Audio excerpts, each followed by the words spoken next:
Good day, champ! Panibagong araw, panibagong gagawin. So, meron tayong kaibigan na Indonesian at nag-request siya sa akin na mag-edit daw ako at gumawa daw ng sariling design para sa kanya. Ang gusto niya daw ay yung kalahating mukha ni Naruto at ang kalahati naman ay si Kitsune.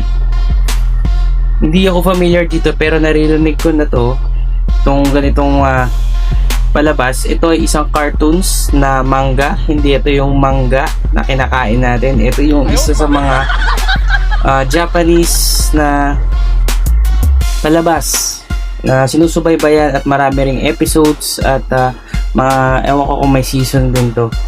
So ito ay si Naruto ay isang ninja at ni-research ko isa siyang ninja na leader ng isang village.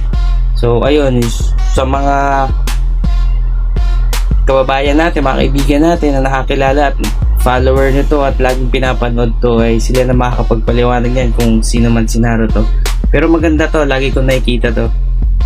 So ayun, pinatay natin yung ilaw jam kasi para mas nakafocus ako sa aking ginagawa. Meron lang akong ginamit na headlamp, pamatagalan naman yan. So ito ay ginawa natin sa kanya ng 3 session kasi talagang buong likod at nasasaktan siya sa